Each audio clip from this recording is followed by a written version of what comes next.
di kotak persembahan. Nah, pagi hari ini masih temanya tuh sama, memulihkan hubungan ya.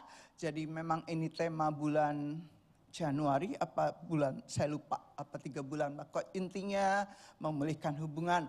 Dan saya memilih sebuah tema yang gampang saja, yaitu membuang dendam. Coba bilang membuang dendam.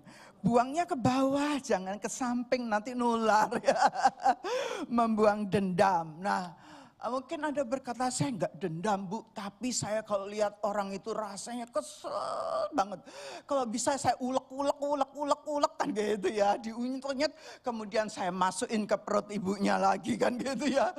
Nah, ada yang bilang lagi, saya enggak dendam Bu, tapi saya enggak bisa lihat wajahnya. Nah, Anda sendiri yang boleh menjawab, yang bisa menjawab, yang bisa memutuskan apakah Anda bebas dari dendam ataukah masih ada dendam ya.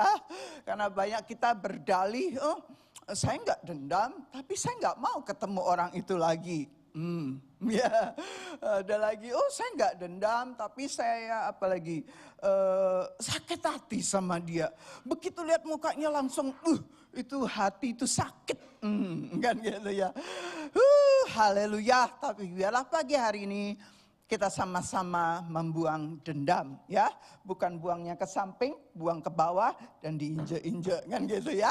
Karena doa saya selama puasa ini apalagi banyak membahas tentang Elia, Elisa. Wow, menyenangkan.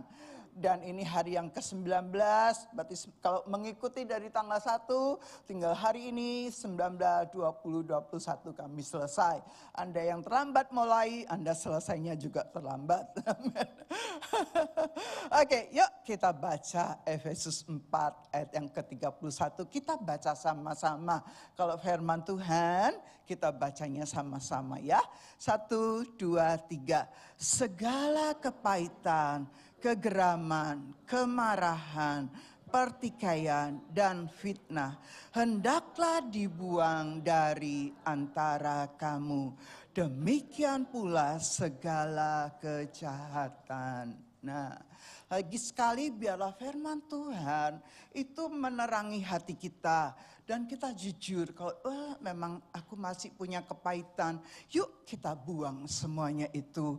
Kalau ada kegeraman, kemarahan, pertikaian, nah yang paling banyak itu fitnah saudara.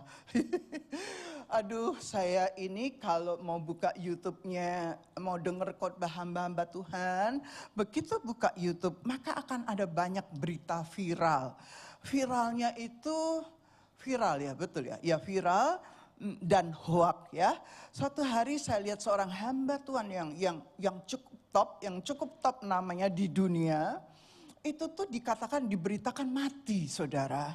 Dan ada orang-orang yang memikul peti matinya dari hamba Tuhan yang terkenal tersebut. Dan ada fotonya gitu loh. Jadi saya pikir dia benar-benar mati gitu ya. Meninggal maksud saya. Benar-benar meninggal karena diusung. Kemudian di petinya tuh ada foto dia gitu loh. Kemudian saya bilang sama suami saya, yang beneran yang. Karena waktu ada berita di kalangan para pendeta, suami saya bilang itu hoak. Terus saya bilang yang beneran yang. Ini loh ada fotonya orang lagi memikul peti matinya dan ada fotonya. Suami saya ngotot, enggak mam itu hoak. Terus sekarang rupanya lagi musim ya. Kemudian hamba Tuhan sapa. Sampai terakhir tuh hamba Tuhan yang khotbahnya dikagumi oleh para ibu-ibu yaitu Joyce Meyer. Oh Joyce Meyer lain, viralnya, hoaknya lain ceritanya. Terus saya bilang gini, lama-lama ini manusia ini tambah jahat ya. Dan manusia itu benar-benar yang jahat semakin jahat. Yang kudus semakin kudus. Saya berdoa jemaat gereja ini masuk dalam golongan yang kudus semakin kudus. Yang setuju katakan dengan keras, amin. Ya. Dan biarlah fitnah ini juga tidak ada dalam gereja kita, betul. Kalau saya tidak ke gereja itu berarti saya benar-benar sakit saudara. Saya nggak bangun, saya tutup mata. Minggu lalu tiba-tiba saya tutup mata, kan tidak bisa buka matanya. Bukan tidur, tutup mata. Tiba-tiba ada sebuah sosok gitu ya. Kok kayaknya ada sebuah sesosok orang gitu ya. Saya buka mata, saya kaget, anak saya di situ. Lihat, karena telinga diisi dengan pujian penyembahan, tapi matanya ditutup terus. Nah, biarlah yang perlu Anda lakukan tuh encourage lah saya. Saya sudah ke dokter spesialis, dokter apapun sudah saya jalanin. Sampai aku puncture, aduh disiksa saya sudah jalanin. Ini nanti mau disiksa lagi bulan Februari. Ya, tetapi sudahlah. Apapun saya tetap mengucap syukur. Jadi tolong fitnah ini jangan ada fitnah. Gosip tuh sama loh saudara. Fitnah dengan gosip ya mirip ya, beda tipis lah ya. Fitnah itu ya mirip-mirip ya. Biarlah ini juga dijauhkan dari gereja Tuhan, khususnya gereja lokal. Karena kami berdoa sungguh-sungguh. Ini ulang tahun ke-28, sebentar lagi Agustus ulang tahun ke-29. Harusnya karakter kita sudah semakin seperti Kristus. Lagi sekali yang setuju katakan amin. Nah, kok yang amin cuma Bapak Gembala? Sekali lagi yang mau berubah karakternya makin hari makin seperti Kristus, sama-sama katakan amin. Terus Anda gini, Bu, kenyataannya bojoku enggak kayak Kristus ya Bu. Diimani saudara ya. Perkatakan tiap hari suamiku seperti Kristus gitu ya. Suamiku hamba Tuhan yang diurapi kan begitu ya.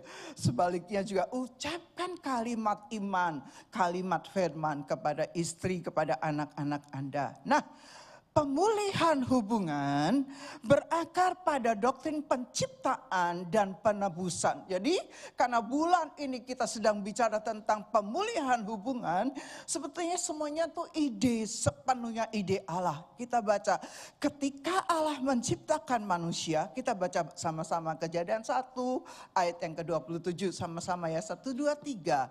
Maka Allah menciptakan manusia, Anda dan saya itu menurut gambarnya, menurut gambar Allah diciptakannya, dan dia laki-laki dan perempuan diciptakannya mereka. Kita diciptakan menurut gambar dan rupanya Allah. Sama-sama katakan kalimat terakhir 1, 2, 3. Anda dan saya diciptakan menurut gambar dan rupa Allah.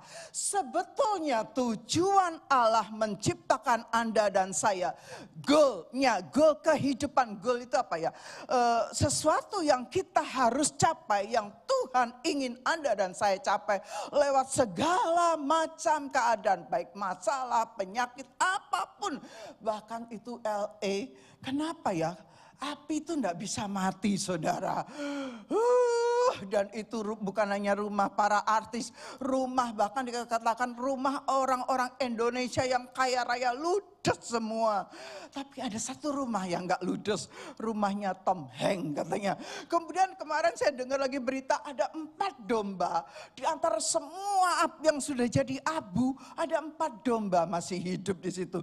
Nah saya enggak tahu itu hoax apa benar apa enggak. Pokoknya itu berita yang saya terima semalam. Lucu juga ya, aneh juga ya. Semua itu mati, hangus, hancur. Tapi ada 4 domba. Yang lebih aneh lagi, waktu dinyatakan ada rumah yang masih utuh di tengah-tengah semuanya hancur ludus. Katanya itu rumahnya Tom Hanks. Saya nggak kenal siapa Tom Hanks. Saya cuma kenal siapa yang namanya Yesus. Amin. Jadi lagi sekali, goal Tuhan untuk Anda dan saya adalah supaya kita kembali model kita, karakter kita makin hari makin seperti Kristus. Yang setuju dengan mantap sama-sama katakan. Itu sebabnya banyak diizinkan masalah. Itu sebabnya diizinkan sakit penyakit. Karena ini rencana Tuhan. Lanjut. Nah ini berarti kita dirancang untuk mencerminkan karakter Allah. Termasuk kapasitasnya untuk mengampuni dan memulihkan. Nah yang membuat kehancuran ini adalah dosa telah merusak gambar ini menciptakan perpecahan bukan hanya antara manusia dengan Allah, tetapi juga antar manusia dengan manusia. Lihat, dosa yang membuat kita tidak lagi seperti Allah. Dosa yang membuat kita lagi putus hubungan dengan Allah. Bahkan dosa yang membuat kita dendam. Dosa yang kita membuat sakit hati. Dosa yang membuat kita fitnah. Nah itu semua karena dosa. Tapi mari kita belajar kebenaran firman. Dan kita sama-sama berubah. Sama-sama metanoia. Amin. Sama-sama bertobat. Amin. Nah, dalam rencana penebusannya, Allah memberikan pemulihan hubungan melalui karya perdamaian Kristus. Nah ya, melalui karya perdamaian Kristus. Nah itu ayatnya kita baca Kolose 1, 19 sampai 20. Lagi sekali kalau ayat kita baca sama-sama ya. 1, 2, 3. Karena seluruh kepenuhan Allah berkenan diam di dalam Dia, di dalam Kristus. Dan oleh Kristuslah Ia memperdamaikan segala sesuatu dengan dirinya. Baik yang ada di bumi maupun yang ada di surga. Sesudah Ia mengadakan perdamaian oleh darah salib Kristus. Nah, ayat ini menegaskan bahwa melalui Kristus, melalui pengorbanan Kristus di kayu salib, melalui pengorbanan Bapa, dia kirim anaknya hanya dengan tujuan. Dia hidup, Kristus tuh hidup di dunia cuma 33 tahun. Tapi akhir dari hidupnya dia harus mati di kayu salib. Supaya Anda dan saya yang tadinya putus hubungan dengan Allah, kita bisa diperdamaikan dengan Allah. Dan kita juga bisa berdamai dengan sesama kita. Nah, ayat ini menegaskan bahwa melalui Kristus Allah mendamaikan segala sesuatu dengan dirinya.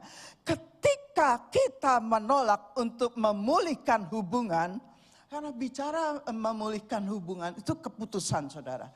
Bicara mengampuni itu keputusan. Apalagi bicara membuang dendam, membuang sakit hati, tidak lagi menjadi orang yang suka fitnah. Itu keputusan saudara ya. Keputusan kita. Nah, ketika kita menolak untuk memulihkan hubungan, kita sebenarnya sedang menentang tujuan penyelamatan Allah yang lebih besar, yaitu pemulihan seluruh ciptaannya kepada keharmonisan yang asli. Nah, pemulihan hubungan memiliki 3 dimensi. Yang pertama, dimensi pertama adalah dimensi vertikal, yaitu dimensi di mana hubungan manusia dengan Allah. Vertikal. Nah, ayatnya kita baca sama-sama Markus 11 ayat yang ke-25. Sama-sama baca ya, 1, 2, 3. Dan jika kamu berdiri untuk berdoa, ampunilah dahulu sekiranya ada barang sesuatu dalam hatimu terhadap seseorang. Supaya juga Bapamu yang di surga mengampuni kesalahan-kesalahanmu. Setiap malam kan Anda berdoa, kan gitu ya. Jangan bilang berdoanya 3 kali breakfast, lunch, dinner, bukan ya. Waktu Anda berdoa, bahkan waktu Anda berdoa di tempat ini, di gereja ini, tiba-tiba Tuhan ingatkan, kamu tuh belum mengampuni si A, si B, si C loh. Nah, sebutkan namanya dan ampuni dan berkati dia. Itu caranya ya. Ampuni, berkati, dan wes bablas gitu ya. Maksudnya ampuni, berkati, kasihi, dan kita move forward untuk tetap mengasihi. Karena banyak orang bilang gini, aku gak sakit hati kok, aku gak dendam kok, cuman aku gak mau lihat mukanya. Itu sama saja saudara, itu sama saja Anda belum mengampuni, kan gitu. Banyak yang bela diri kok soal ini ya. Aduh, tapi biarlah Roh Kudus yang berbicara kepada hati Anda pribadi ya. Sehingga kadang-kadang kok bisa ya terjadi perceraian, kok bisa ya. Terjadi perceraian baru nikah berapa bulan dah cerai. Nanti ada yang sudah belasan tahun, bahkan puluhan tahun cerai. Kok bisa ya? Kadang-kadang saya tuh cuma bingung, kok bisa ya Tuhan? Terus Tuhan jawab, bisa. Karena dia tidak membuat keputusan untuk mengampuni. Coba, waktu Anda berdiri berdoa, ini diganti. Waktu Anda sujud berdoa, kan gitu ya. Waktu Anda di tempat tidur berdoa, maka kalau kita diingatkan ada orang-orang yang belum kita ampuni, maka kita harus mengampuni. Seperti Bapa di surga yang mengampuni kesalahan Anda. Dan saya juga yang setuju lagi sekali sama-sama katakan amin.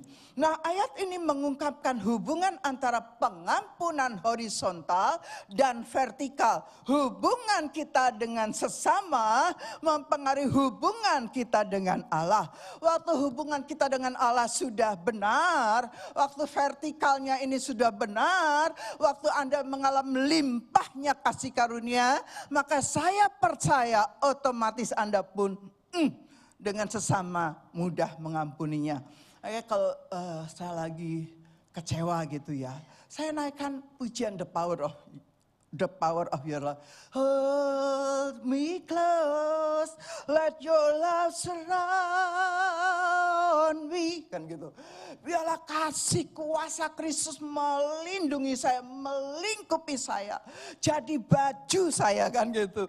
Karena waktu saya dipenuhi dengan kasih Allah, otomatis dendam, sakit hati, benci, kepahitan itu hilang, saudara.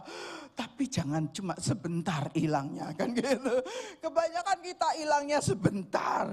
Waktu habis dengar firman ini hilang sakit hatinya. Tapi lama-lama muncul lagi. Nah, itu Anda harus memeranginya. Itu sebabnya dikatakan di dalam Efesus, bila kita tuh selalu memakai seluruh perlengkapan senjata Allah. Supaya waktu ada serangan-serangan di pikiran, di perasaan, kita bisa mengalahkannya, ya. Oke, ayat ini mengungkapkan hubungan antara pengampunan horizontal dan vertikal. Hubungan kita dengan sesama mempengaruhi hubungan kita dengan Allah. Sudah ya. Yang kedua, selain dimensi vertikal, dimensi horizontal. Manusia dengan manusia. Saya bersyukur hari ini ada anak rohani saya yang udah lama gitu nggak datang ya. Dan dia datang hari ini. Dan dia bilang, "Tante, aku datang untuk support pelayanan Tante. Thank you banget untuk kehadirannya. Tapi saya berdoa datangnya enggak hari ini saja. Saya rindu dia kembali melayani Tuhan." Amin. Karena kebetulan tim kita butuh Anda. Oke, saya tahu. Saya ngerti siapa yang saya maksudkan, tidak perlu saya sebut namanya. Nah, yuk sekarang dimensi horizontal, manusia dengan manusia. Efesus 4, 31, 32. Sama-sama dengan keras, dengan mantap. 1, 2, 3. Segala kepahitan, kegeraman, kemarahan, pertikaian, dan fitnah hendaklah dibuang di antara kamu. Demikian segala kejahatan. 32. Tetapi hendaklah kamu ramah seorang terhadap yang lain, penuh kasih mesra dan saling mengampuni, sebagaimana Allah di dalam Kristus telah mengampuni kamu. Wow. Kalau kita bisa waktu 31 kita buang, benar-benar kita buang dendam, kepahitan. Maka kita akan mengalami, dikatakan hendaklah ramah. Ramah bukan ramah terjemahan, ramah singkatan yang aneh-aneh. Ramah itu kita benar-benar bisa akrab dengan siapa saja. Bisa bergaul dengan siapa saja. Walaupun menjengkelkan tapi sudah selesai. Sudah dibuang, sudah diinjek. Gitu ya. Haleluya, dikatakan tetapi hendaklah kamu ramah seorang terhadap yang lain. Wow. Coba bilang gini, senggol. Tuh dengar, hendaklah kamu ramah seorang terhadap yang lain. Bapak Gembala tidak ada yang disenggol. Yonax terlalu jauh. Itu anak SMA saya itu. Oke, hendaklah. Aduh, waktu saya bayangkan seandainya gereja ini kan jumlahnya kalau di total sama sore sama anak-anak berapa ya? 350, 400 gitulah. Dan kalau kita benar-benar ngalami ini ya, kita tuh ramah seorang dengan yang lain. Mungkin ada perbedaan, enggak usah orang lain. Suami istri saja itu pasti ada perbedaannya. Dan sebetulnya perbedaan itu bukan untuk kita bertengkar. Perbedaan itu sebetulnya untuk saling melengkapi sebuah keputusan. Contoh, suami saya mungkin sering melihat gambar besar dan dia memutuskan gambar besar. Saya melihat dari gambar besar, saya detailkan, nyambung nggak ya? Kadang-kadang nggak nyambung antara gambar besar dengan gambar kecil yang saya lihat. Tetapi waktu keputusan itu digabung, suami saya melihat gambar besar, saya lihat detailnya. Waktu ini digabung, maka menjadi sebuah keputusan yang bijaksana. Nah demikian contoh, misalnya apalagi yang sering dibawa. Saya ingat pendeta Jarot ya, punya pengalaman yang spesial waktu ketemu dengan gembala Anda. Karena saya pikir, jadi saya di rumah dulu, jadi suami saya dengan Pak Jarot ke kantor ya. Pak Jarot mau kerjakan sesuatu dan kemudian siang menjelang sore saya baru datang ke kantor dan saya bilang, wah dari tadi udah ngobrol lama dong. Karena waktu saya datang Pak Jarot ada di ruang admin, suami saya di ruangannya. Sudah ngobrol lama dong, udah sharing gitu ya. Terus Pak Jarot langsung kata, hahaha, katanya, Bapak di dalam baca buku, saya di luar ngerjain pekerjaan saya pakai laptop. Saya ketawa, terus saya bilang, yuk masuk. Sebetulnya saya bukan orang ekstrovert sih, tetapi keadaan yang memaksa saya menjadi ekstrovert. Serius, waktu saya menjadi staf dari sebuah perusahaan makin lama makin dipercaya, setiap kali meeting saya banyak diam. Selesai meeting saya dimarahin, kamu kok diam aja? Terus saya jawab dalam hati, terus mau ngomong apa gitu loh Pak, ke dalam hati. Cuman karena dia bos saya, dia owner dari company itu, dia negur saya diam aja. Tapi kadang-kadang terus saya harus ngomong apa gitu. Kamu harus ngomong dari segi finance begini, begitu, begini, begitu. Lah kalau kenyataannya enggak, masih saya harus ngomong. Karena tipe saya itu nggak bisa diplomasi. Sementara teman-teman saya kalau meeting itu diplomasinya tingkat tinggi semua. Bingung saya gitu loh. Jadi setiap kali saya dengar kok dia pintar ya ngomongnya. Padahal kenyataannya enggak begitu loh, saudara kan gitu. Dalam hati nih ya, dalam hati. Dan itu mereka pintar diplomasi, saya itu nggak bisa. Tapi setiap kali selesai meeting saya dipanggil khusus, ditegur, diarahkan, diajari. Dibilang saya mau didik kamu jadi direktris. Iya, tapi cara didiknya salah, galak bapak didik saya itu. Haleluya. Tapi lihat dari orang yang introvert, khususnya waktu saya jadi ibu gembala. Bayangkan seandainya saya ibu gembala, saya introvert, Anda datang tak biarin, Anda pulang tak biarin, biarin dah. Anda mau ke gereja biarin, mau ngapain biarin, tak biarin. Karena saya introvert, diem aja. Bahkan selesai gereja saya langsung masuk ruangan saya kan gitu ya.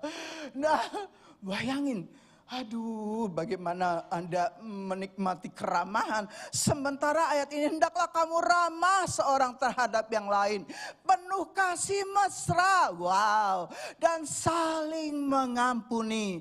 Sebagaimana Allah di dalam Kristus telah mengampuni saya. Kan gitu ya. Telah mengampuni Anda ya. Haleluya. Nah, dimensi horizontal memberikan pola hubungan yang didasarkan pada karya Kristus. Pengampunan yang kita terima dari Allah menjadi dasar dan model pengampunan yang harus kita berikan kepada orang lain. Ya, saya ulang ya, jelas ya kira-kira ya. Dan saya pun menulis ini supaya khotbah saya tidak berlama-lama. Yang ketiga, tadi dimensi vertikal. Vertikal itu manusia dengan Allah, horizontal sesama, semua dasarnya Kristus. Yang ketiga, dimensi eskatologis atau dimensi masa depan. Nah, pemulihan hubungan adalah antisipasi dari pemulihan yang akan terjadi pada kedatangan Yesus Kristus yang kedua kali. Saudara, gereja kami mempercayai yang namanya rapture. Rapture itu ada masa kesusahan 3,5 tahun itu mengalami kesusahan yang besar. Tapi ada 3,5 tahun kemudian itu tuh yang masa antikris. Ya, 3,5 tahun masa kesusahan besar. Saya percaya kita sudah masuk ini tapi belum yang besar-besar banget. Karena nanti itu seluruh dunia akan mengalami, siapa nyangka LA bisa kebakaran yang tidak bisa dimatikan apinya. Sampai hari ini. Dan yang terbakar itu di daerah elit, saudara. Siapa nyangka para konglomerat, para orang-orang kaya di mana di Indonesia investasi, punya rumah yang wah. Dan akhirnya harus ludes begitu saja. Artis-artis ya. Waduh, karena saya kasihan banget. Tapi siapa menyangka bahwa itu akan terjadi. Terus saudara jangan pikir, oh itu kan di LA, Sydney aman kok. Ya saat ini Sydney aman. Bersyukur banget Sydney aman. Tapi kita enggak tahu apa yang akan terjadi kemudian. Berapa hari lalu itu anginnya kenceng banget ya. Oh kemarin ya saya. 2 hari yang lalu, ya Jumat. Suami saya itu, Iluh itu ke dokter, kemudian suami saya menjemput, antar dan dijemput. Ya, nah waktu jemput, suami saya tuh melihat ada di kantor polisi, mobilnya polisi itu remyek katanya, 2 mobil polisi remyek, kena timpa pohon besar yang jatuh. Dan polisi-polisi di luar melihat sambil geleng-geleng kepala. Lihat. Betapa hanya karena pohon yang roboh itu menghancurkan. Terus saya langsung ingat mobil anakku di mana ya, di garasi apa di luar. Ya saya ingat kalau mobil suami saya kan tapi saya nggak menyangka. Cuman waktu suami saya cerita, saya langsung ingat mobil anakku sedang di mana ya. Anyway tapi di asuransi kok kan gitu ya. Tapi lihat ada aja yang terjadi yang di luar pemikiran kita. Itu sebabnya yuk gereja Tuhan yang saya kasih, persiapkan diri kita untuk menyambut. Saya sih pengennya tidak tertinggal. Tapi saya pengennya waktu rapture. Waktu rapture itu pengangkatan kan, masa pengangkatan kan ada ayatnya. 2 orang diranjang. Itu suami istri loh saudara. 1 diangkat, 1 ditinggal. Ketawa. Loh berarti keputusan kita untuk sungguh-sungguh mengasihi Tuhan. Keputusan kita untuk karakter kita berubah. Itu keputusan Anda masing-masing. Yang setuju katakan amin. Kan gitu, kalau bisa bu suami saya 2-2. Ya kalau bisa 2-2 diangkat suami istri. Dan anak-anak sekalian ikut diangkat kan gitu ya. Saya rindu, kami semuanya, termasuk kalau saya bilang kami saja kok, saya berdoa sungguh-sungguh gereja ini makin hari makin serupa dengan Kristus. Sehingga pada waktu masa pengangkatan kita semua diangkat Tuhan. Lagi sekali yang setuju katakan amin. Saya lihat Jenny, biasanya Jenny di depan loh. Sekarang Jenny kok di tengah. Haleluya. Nah yuk baca yuk Wahyu 21 ayat yang kelima. Ia yang duduk di atas tahta itu berkata, lihatlah aku menjadikan segala sesuatu baru. Dan firman-Nya tuliskanlah karena segala perkataan ini adalah tepat dan benar. Wahyu 21 ayat 5. Nah ayat ini berbicara tentang pembaharuan segala sesuatu. Termasuk pembaharuan pemulihan hubungan. Termasuk hari ini tema yang singkat membuang dendam. Setiap kali kita memulihkan hubungan kita berdasarkan hubungan kita berpartisipasi dalam karya pemulihan Allah yang lebih besar. Haleluya. Ada ayat berikutnya. Nah ini yang saya katakan. Itu sebabnya yang pertama kita tuh perlu bertobat saudara. Kadang pun sudah bertobat seminggu, minggu yang kedua jatuh lagi. Ya bertobat lagi gitu loh. Tapi ya terus jangan jatuh di tempat yang sama dong saudara kan gitu ya. Haleluya. Nah, pertobatan sebagai langkah awal pemulihan sejati dimulai dengan pengakuan akan kerusakan atau keberdosaan atau dosa yang telah terjadi. Jadi kita bertobat sungguh-sungguh berdasarkan pemulihan sejati. Langkah awal dari pemulihan hubungan yang sejati dimulai dengan pengakuan akan kerusakan atau keberdosaan yang telah terjadi. Saya percaya gini, belum ada orang yang sempurna. Yang setuju sama-sama katakan amin. Kalau Anda sudah sempurna, kayaknya Tuhan sudah angkat Anda pulang. Ya saya pikir gitu loh. Kadang-kadang kenapa ya dia masih muda sudah Tuhan angkat. Tugasnya sudah selesai gitu ya. Malah yang minta mati kayak Elia diperpanjang sama Tuhan. Karena Tuhan tidak berencana Elia mati. Tapi Tuhan berencana Tuhan mengangkat Elia dengan kereta kudanya. Wah, Elia itu cuma sembunyi di goa, minta diangkat Tuhan, minta mati di goa, sembunyi ketakutan, kan gitu habis membunuh 450 Nabi Baal, 400 Asyera, dia sembunyi ketakutan. Dia minta mati, ternyata rencana Tuhan lain. Just itu Elia dengan kereta api disambut, wow luar biasa. Itu loh Tuhan Anda dan saya. Dan kalau saya mulai memikir rapture, iya saya nggak mau tertinggal Tuhan. Saya dan sekeluarga, keluarga kandung, keluarga rohani, kita semua ikut pengen banget waktu Yesus datang dan kita diangkat. Amin. Amin. Bilang dong sama suami sebelahnya kan. Nih ingat, kita sama-sama rapture ya. Haleluya. Haleluya. Nah, 1 Yohanes 1 ayat 9, baca ya. 1, 2, 3. Jika kita mengaku dosa kita, maka ia adalah setia dan adil. Sehingga ia akan mengampuni segala dosa kita dan menyucikan kita dari segala kejahatan. Lihat toh. Betapa Allah Anda, Tuhan Yesus Kristus, Anda dan saya itu luar biasa banget baiknya. Luar biasa setianya, adilnya. Tiap pagi kasih setianya selalu baru. Tak habis-habisnya rahmat Tuhan.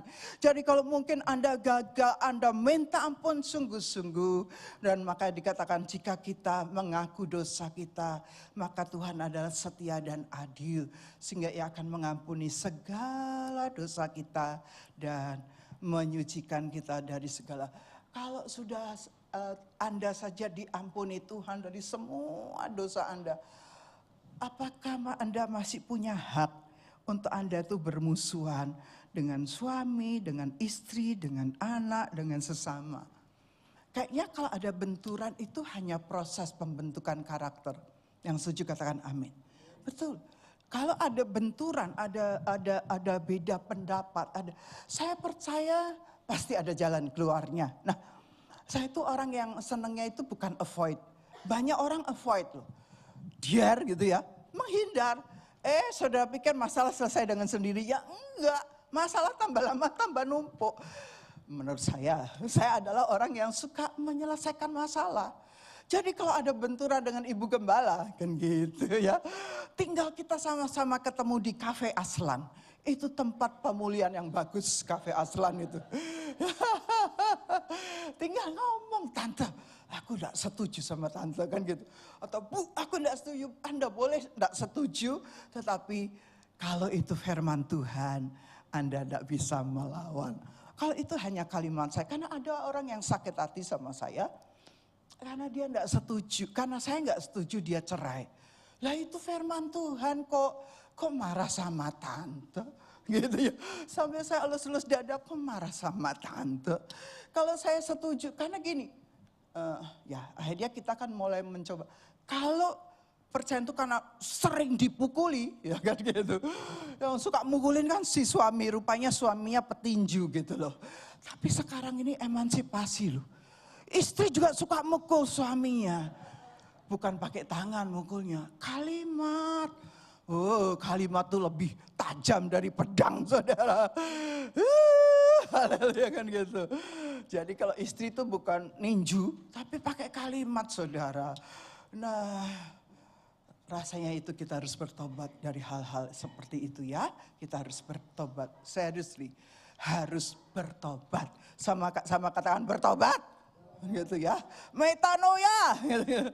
Nah, pengakuan dosa, perhatikan. Pengakuan dosa membuka jalan bagi pemulihan. Betul. Ini bukan sekedar mengucapkan maaf, sorry ya. gitu. Cuma ngomong sorry ya, asal gampang. Apa-apa sorry ya, apa-apa sorry. Tapi terus diulang-ulang sorry kan gitu ya. Kemudian si suami atau istri bilang bosan dengar sorry terus ya. Mengucapkan maaf tapi tidak metanoia. Tidak terjadi perubahan pikiran. Sementara yang Tuhan mau adalah pertobatan yang istilah bahasa ini ya adalah metanoia. Perubahan pikiran, perubahan hati kita yang diperbaharui. Bahkan kalau saya bilang kalau bisa nih perubahannya tuh radikal. Karena kalau perubahannya tuh bertahap, Anda akan jatuh lagi dalam dosa yang sama. Kalau bisa betul-betul minta kasih karunia Tuhan untuk Anda dan saya berhenti melakukan dosa yang sama. Sehingga yang pertama, kita mengadopsi pandangan Allah. Sama-sama baca, yuk Roma 12 ayat 2, 1, 2, 3. Janganlah kamu menjadi serupa dengan dunia ini, tetapi berubahlah oleh pembaharuan budimu sehingga kamu dapat membedakan manakah kehendak Allah, apa yang baik, yang berkenan kepada Allah dan yang sempurna. Lihat, ada kehendak Allah yang baik, yang berkenan dan yang sempurna. Kalau bisa kita nggak sampai melakukan kehendak Allah, metanoia, pembaruan pikiran, pembaharuan pikiran dan hati kita, tidak sampai ke supaya kita akhirnya mengenal kehendak Allah apa yang baik. No, terus lanjut sampai kita tahu kehendak Allah yang berkenan, bahkan sampai kita mengerti kehendak Allah yang sempurna. Haleluya. Karena kita cenderung manusia itu bela dirinya sama Tuhan. Tidak usah bela diri sama manusia. Sama Tuhan aja bela diri gitu ya. Anda kok mau argue sama Tuhan gitu loh. Argue sama firman Tuhan maksudnya ya. Sama Tuhan kan sama dengan firman Tuhan. Kebenaran, Yesus itu adalah kebenaran dan kebenaran itu adalah firman Tuhan. Lu argue kok sama firman, ya tetap menang firman toh, gitu loh. Jadi bagi Anda yang mau, saya ini tidak membahas yang sudah lama bercerai dan menikah lagi. Ini yang kalau Anda tuh tanya saya nih yang baru-baru cerai, saya tidak akan pernah setuju. Terus dia marah sama saya, tidak menghargai hak asasi manusia, loh. Yang tidak menghargai itu siapa ya gitu ya. Bukankah Anda yang tidak menghormati firman Tuhan? Jangan saya yang disalahkan. Di Australia ini hak asasi manusia diutamakan. Ya itu lagi-lagi cara pandang dunia. Sementara Roma 12 ayat 2 berkata jangan menjadi serupa dengan dunia ini. Saya mengerti banget di Australia ini perceraian gampang banget. Seriously, bisa aja 1 tahun. Sudah langsung bisa ngajukan gugat. Saya cuma geleng-geleng.com. Aduh Tuhan. Nah, jangan sampai semua yang berasal dari dunia ini, kita tetap hidup serupa dengan dunia. Apalagi Anda kompromi. Tapi Tuhan mau metanoia.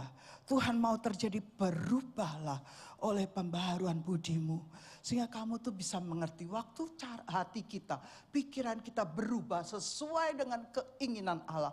Maka kita bukan hanya mengerti apa yang baik, yang berkenan sampai kehendak Allah yang sempurna.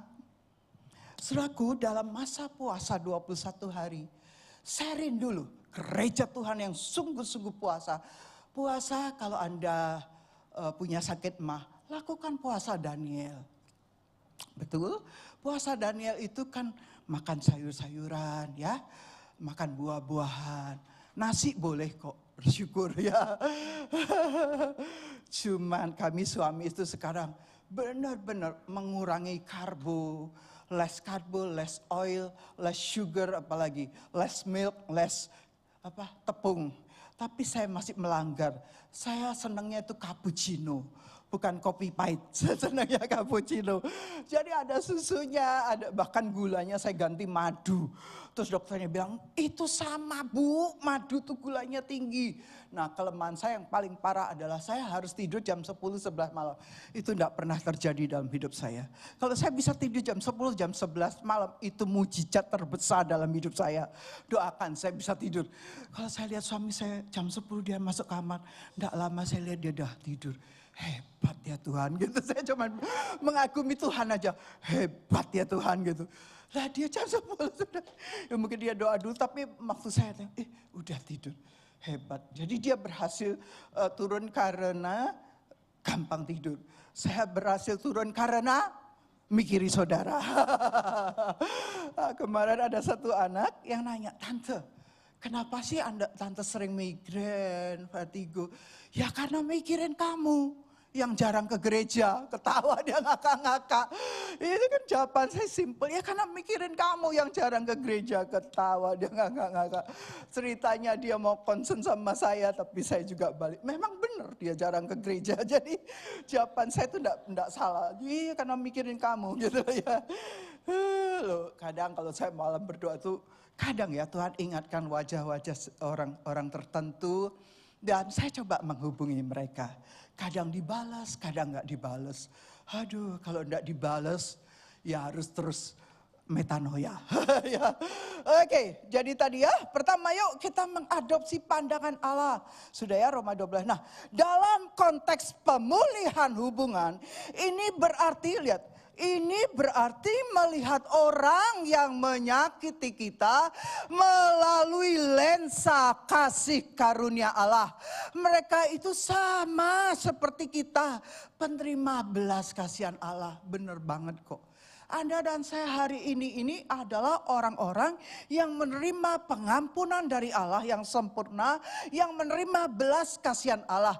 Nah, kalau kita sudah menerima belas kasihan Allah yang begitu besar, saya percaya perbedaan apapun, mungkin kita kesel, mungkin kita marah, mungkin kita apalagi super kesel kan gitu ya. Tapi kita tetap bisa akhirnya berdamai dengan orang tersebut. Karena kita punya lensa, kacamata kita, soft lens kita adalah soft lens dari Yesus Kristus, amin. Soft lens kasih karunia Allah. Saya kan pakai soft lens soalnya ya. Jadi soft lens saya soft lens kasih karunia Allah sehingga saya bisa memberikan belas kasihan kepada orang-orang yang memfitnah saya, yang menggosip kami. Ya, fitnah, gosip apa lagi. Aduh, yuk dijauhkan dari gereja ini. Sungguh-sungguh. Jangan suka main asumsi. Kapan itu saya bilang rames. Sekarang saya bilang asumsi. Terlalu banyak kita tuh berasumsi. Serius, ngaku apa ngaku? Ya, ngakulah. Kita ini paling sering berasumsi, saudara. Kadang-kadang kami suami istri juga saling ingat.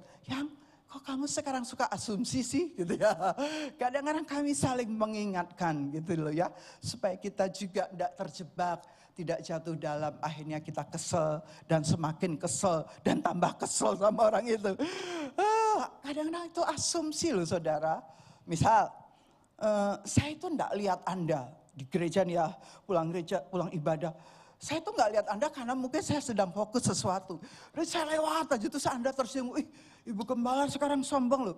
Enggak, itu karena otak saya sedang fokus kepada sesuatu sehingga nggak melihat Anda yang dengan jelas gitu ya. Tapi begitu mungkin sudah fokus saya sudah hilang, selesai, saya akan kembali, saya akan cari Anda. Nah ya, lihat begitu saya datang hari ini, saya tuh kangen sama Anda gitu ya. Sehingga tadi pagi begitu bangun suami saya nanya, Mami sehat oleh kasih karunia Allah.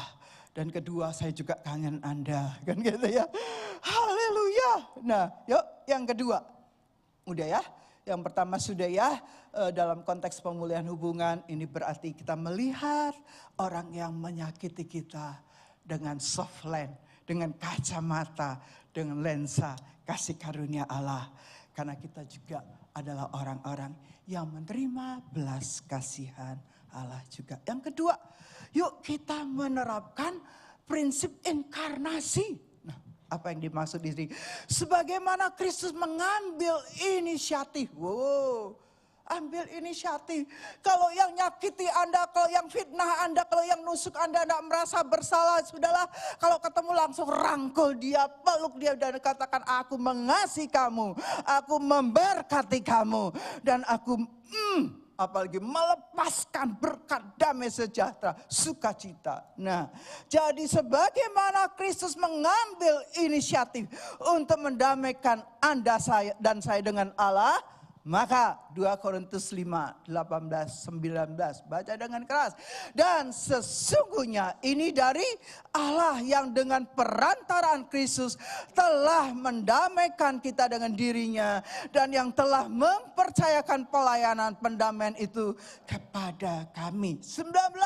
Sebab Allah mendamaikan dunia dengan dirinya oleh Kristus dengan tidak memperhitungkan pelanggaran Anda dan saya. Ia telah mempercayakan berita pendamaian itu kepada kami. Lanjut yuk. Kita dipanggil untuk menjadi agen perdamaian. Orang yang melepaskan perdamaian. Orang yang memiliki sumber damai sejahtera. Sumber sukacita, sumber pengharapan. Itu yang sedang dibutuhkan oleh orang-orang yang di luar. Tapi saya percaya orang-orang yang di dalam, kita sendiri harus ngalami dulu. Ya, sehingga kita bisa menjadi berkat. Yuk, kita dipanggil untuk menjadi agen perdamaian. Ini berarti kenosis. Mengosongkan diri kita. Semua kejengkelan, semua diselesaikan. Kan saya tadi bilang, saya tipe orang yang solve the problem. Saya bukan tipe orang yang avoid. Tapi saya ketemu dengan orang-orang yang ada dalam lingkungan saya, orang-orang yang avoid. Bingung kadang-kadang. Saya pengen solve, dia avoid. Itu kan bertolak belakang, saudara. Tapi menurut saya, ini saya loh ya, mungkin karena saya orang yang suka solve the problem. Bagi saya solve the problem itu penting banget. Karena kalau avoid, masalah enggak selesai tambah numpuk. Nah nanti tiba-tiba jedier gitu. Kayak Halilintar kemarin. Sama Leni direkam, dikirim ke saya. Aduh, saya ada Halilintar. Begitu bunyi gitu langsung, begitu ada cahaya, kuping saya langsung tak tutup. Ya, karena saya tidak bisa dengar suara kekerasan, suara gluduk, langsung tutup telinga gitu ya. Haleluya. Ya tadi sampai mana? Oke, nah yang pertama ya. Jadi dalam konteks betul? Oh sudah yang kedua ya. Menerapkan prinsip inkarnasi. Lanjut, kita dipanggil untuk menjadi agen perdamaian. Ya, ini berarti kita harus kenosis ya. Mengosongkan diri kita dari hak-hak kita seperti yang Kristus lakukan. Seringkali kan kita bantah gini. Aku nggak salah kok, dia yang salah kok. Ngapain aku yang harus minta maaf? Nah, ambil contoh Kristus, amin. Udah itu yang sempurna. Kalau saudara ambil contoh saya masih bisa gagal. Kalau saudara ambil contoh Bapak, kita masih bisa gagal. Makanya kalau kita gagal, seringkali Anda jadinya kecewa. Gitu. Itu sebabnya saya pesan jangan memuja-muja hamba Tuhan. Anda juga hamba Tuhan loh saudara. Yang setuju katakan amin. Anda juga hamba Tuhan. Loh kok enggak amin? Anda semuanya juga hamba Tuhan. Masa hamba setan? Ya hamba Tuhan lah. Ya kami gembala. Jadi jangan mengkultuskan gembala atau hamba Tuhan siapa. Karena begitu Anda makin dekat, Anda akan makin lihat kelemahan kami. Mungkin KM saya tahu kelemahan saya ya, Yolan. Yolan Pak Haris mungkin karena saya setiap minggu loh, Roseville maskot. Karena tiap Rebo saya lakukan. Bagi saya Roseville maskot itu dekat. Karena tiap minggu lakukan ya. Malah dulu ada 2.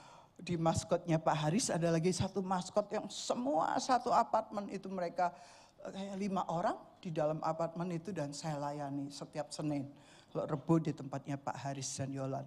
Tapi saya bersyukur mereka sekarang sudah menjadi gembala-gembala KM sehingga saya lebih ringan tugas saya. Yang saya paksa, kasih yang tak dorong itu Asia. Saya mulai dulu merintis, habis gitu saya dorong dia, saya lepasin karena saya percaya dia punya kemampuan itu. Dan sungguh bersyukur suaminya mendorong, suaminya kasih support semangat. Tepuk tangan untuk hubungan suami istri Charlie dan Asia. Loh, ada loh suami yang iri sama istrinya. Saya yang gereng kepala. Kok bisa sih? Ngomong lagi sudah tahu iri sama istrinya ngomong senang lagi ngaku lah. Ya bagus sih ngaku dosa. Tapi saya jadi bingung. Sama istri aja kok iri, bingung saya. Istrinya lebih pinter, gajinya lebih gede, iri suaminya, bingung saya. Aduh, tapi ya bagus juga dia ngaku. Ngaku itu bukan hanya berhenti sampai ngaku, berhenti sampai metanoia, pembaruan pikiran, pembaruan hati. Nah, jadi tidak ada suami iri sama istri, istri iri sama suami. Emansipasi Bu, beneran. Bukannya suami iri sama istri, ada istri yang iri sama suami. Jadi kalau saya memuji suaminya, istrinya iri. Kok kamu terus yang dipuji sama tante? Memang kamu kesayangannya tante, aku enggak. Loh, salah lagi kan asumsi. Lah kan, aduh. Ya sudahlah, manusia ini penuh asumsi kok. Ngaku apa ngaku? Ya, berhenti dari asumsi. Kalau perlu tanyakan langsung, tante tuh kenapa selalu memuji suami saya dan tidak pernah memuji saya? Saya akan jawab dengan jujur. Betulan kalau Anda tanya. Gitu ya. Jujur itu bukan berarti saya terus melukai Anda, enggak. Saya akan jawab dengan bijaksana. Kenapa saya lebih care, lebih concern dengan suami Anda? Karena saya kenal suami Anda dari sejak dia sekolah minggu. Jadi pengenalan saya dari sejak sekolah minggu sampai dia sudah punya anak. Loh istrinya ketemu baru kan gitu ya. Gitu loh maksudnya gitu ya. Ya kembali ke metanoia, kenosis. Filipi 2 ayat yang ke-7, lakukan sama-sama. 1, 2, 3. Melainkan telah mengosongkan dirinya dan mengambil rupa seorang hamba dan menjadi sama dengan manusia. Ini Yesus loh Anda. Dia betul ya, ini Yesus ya. Iya betul. Melainkan telah mengosongkan dirinya sendiri dan mengambil rupa seorang hamba dan menjadi sama seperti Anda dan saya.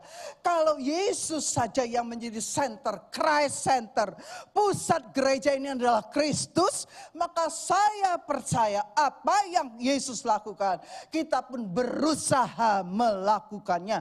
Usahanya itu sungguh-sungguh, bukan hanya sekedar usaha, tapi kita berusaha sungguh-sungguh. Hari ini saya khotbah, saya berusaha sungguh-sungguh supaya saya bisa menyampaikan kebenaran firman. Karena hari ini schedule saya bisa aja bilang yang gantiin aku lagi yang gitu kan gitu. Nah itu Filipi 2 ayat yang ke-7, tapi saya berusaha sungguh-sungguh untuk menyampaikan kebenaran. Saya rindu gereja ini makin hari makin seperti Kristus ya. Yang terakhir, yang ketiga, habis itu 4. Yang ketiga itu memahami dimensi sakramen. Pemulihan hubungan adalah tindakan nyata yang menggambarkan karya Allah. Seperti roti dan anggur dalam perjamuan kudus yang melambangkan tubuh dan darah Kristus. Begitu juga kita. Begitu juga ketika kita, Anda, saya, dan saya mengampuni dan berdamai dengan orang lain. Ini menjadi simbol hidup yang membuat kasih dan pengampunan Allah tampak nyata bagi dunia di sekitar kita. Wah, luar biasa. Lanjut ya. Hidup dalam komunitas perjanjian gereja. Tak tambahin kata perjanjian. Karena banyak, bukan hanya jemaat yang gak setia, pekerja juga gak setia. Jadi tak tambahin komunitas, untuk komunitas mesianik, tambahin komunitas perjanjian gereja gitu ya. Jadi Asia harus nanya, kamu tuh mau komit nggak jadi anggota KMku gitu ya. Tapi nanyanya jangan galak-galak kan gitu ya. Nanyanya dengan kenosis, dengan mengosongkan diri. Tapi kita perlu loh bertanya. Karena kan contoh ya, saya tahu ya sebuah KM, anggotanya tuh sebetulnya banyak. Tapi banyak yang malas gitu ya. Banyak tapi banyak yang malas. Berarti banyak gembala KM yang anggu-anggu. Yuk, nah itu sebuah seni bagaimana caranya anggota yang malas itu jadi rajin. Pertama bawa mereka dalam doa. Doakan setiap hari. Saya percaya yang malas jadi rajin. Itu ya rahasia gembala KM. Demikian juga rahasia kami. Aduh, ini hari ini siapa yang enggak datang ya kan gitu ya. Hari ini saya khotbah jadi kurang memperhatikan. Tapi saya punya asisten yang rajin di foto gitu ya, dikirimin videonya. Di video saudara, oh ini enggak datang, ini enggak datang. Di online ada enggak? Oh enggak ada. Di onsite enggak ada, online enggak ada. Oh ketahuan dah Anda kalau enggak datang ya. Sekali, 2 kali, kan gitu. Nah yuk terakhir, komunitas, hidup dalam komunitas perjanjian gereja. Boleh kok ditanya, mungkin paling gampang memang kita ajak mana? Kalau lunch itu makan siang yang enak, kalau hari Minggu ada gado-gado saudara. Di mana? Grower. Ya, grower di top right. Gado-gadonya itu enak. Kan Anda sering ke yang Glip toh, Thai. Coba sekali-sekali coba di grower. Gado-gadonya enak bener. Kok Anda jadi lapar kan? Sebagai komunitas perjanjian, menjadi konteks di mana pemulihan hubungan dipraktekkan dan dirayakan. Nah, 2 Korintus 13 ayat yang 11. Sudah kok, saya sudah hampir selesai. Akhirnya saudara-saudaraku, bersukacitalah, usahakanlah damai usahakanlah dirimu supaya sempurna. Terimalah segala nasihatku. Kata Paulus, sehati sepikirlah kamu dan hiduplah dalam damai sejahtera. Maka Allah sumber kasih dan damai sejahtera akan menyertai kamu. Indah banget ya saudara, indah banget. Ya, Mazmur 133. Kesanalah, ke gereja lokal Rock Sydney-lah Tuhan memerintahkan berkat. Karena ada kesatuan, ada kerukunan. Amin, amin, amin. Kalau Anda hidup rukun suami istri, anak-anak, kesanalah Tuhan memerintahkan berkat. Yuk lanjut. Bagi orang percaya, pemulihan hubungan bukanlah sesuatu yang bisa kita pilih mau atau tidak mau. Tapi kita harus melakukannya. Bukan mau atau tidak mau melakukannya. Tapi pemulihan hubungan itu adalah sebuah keputusan. Katakan keputusan. Lebih keras katakan keputusan. Ini adalah perintah yang harus kita lakukan karena mencerminkan siapa Allah kita dan bagaimana Yesus telah menyelamatkan kita. Saat kita rela melepaskan sakit hati dan berusaha berdamai dengan orang lain, kita tidak hanya sekedar menuruti firman Tuhan, lebih dari itu kita sedang ambil bagian dalam rencana besar Allah untuk mendamaikan manusia dengan Kristus. Setiap kali kita mengambil langkah untuk berdamai dengan sesama, kita sedang menunjukkan kepada dunia bahwa Injil memang berkuasa untuk mengubah hati manusia dan memulihkan hubungan yang rusak. Saya tutup Maliaki 4, 5, dan 6. Sama-sama ya, 1, 2, 3. Sesungguhnya aku akan mengutus Nabi Elia kepadamu menjelang datangnya hari Tuhan yang besar dan dahsyat itu. Ayat 6. Maka ia akan membuat hati bapak-bapak berbalik kepada anak-anaknya dan hati anak-anak kepada bapak-bapaknya, supaya jangan aku datang memukul bumi sehingga musnah. Oh Bu, ini berlaku untuk bapak-bapak loh Bu, berarti ibu-ibu enggak ada ya Bu? Saudara, bapak-bapak, ibu-ibu berbalik kepada anak-anaknya dan hati anak-anaknya kepada bapak ibunya. Terakhir Lukas 1 ayat 17 diulang oleh Markus, Dr. Markus katakan sama-sama ya. Dan ia akan berjalan mendahului Tuhan dalam roh dan kuasanya untuk membuat hati bapak-bapak berbalik kepada anak-anaknya dan hati orang-orang durhaka kepada pikiran orang-orang benar. Dan dengan demikian menyiapkan bagi Tuhan satu umat yang layak bagi dirinya. Kita berdoa. Terima kasih untuk kebenaran firman. Tema firman pagi hari ini membuang dendam. Temanya sederhana, tapi untuk kami bisa melakukannya, Roh Kudus bantu kami. Itulah fungsinya kuasa Roh Kudus. Pada saat kami tidak bisa melakukannya, tapi kuasa Roh Kudus-Mu yang di dalam kami, yang memampukan kami melakukan setiap kebenaran firman-Mu. Khususnya dalam bulan-bulan ini kami sedang membahas pemulihan hubungan. Hamba berdoa Tuhan khusus untuk gereja lokal Rock Sydney. Bila benar-benar terjadi kesatuan, terjadi kemesraan, ada damai sejahtera, ada sukacita. Mungkin kami bisa beda pendapat, tapi beda pendapat bukan untuk membuat perpisahan. Beda pendapat hanya untuk melengkapi satu dengan yang lain Tuhan. Hamba berdoa sungguh-sungguh seperti Mazmur 133 Tuhan. Di mana ada kesatuan, di mana ada kasih mesra, maka ke gereja inilah Engkau memerintahkan berkat. Di mana ada keluarga-keluarga yang bersatu. Mungkin sifat suami, istri, anak berbeda. Karakter kami, kepribadian kami berbeda.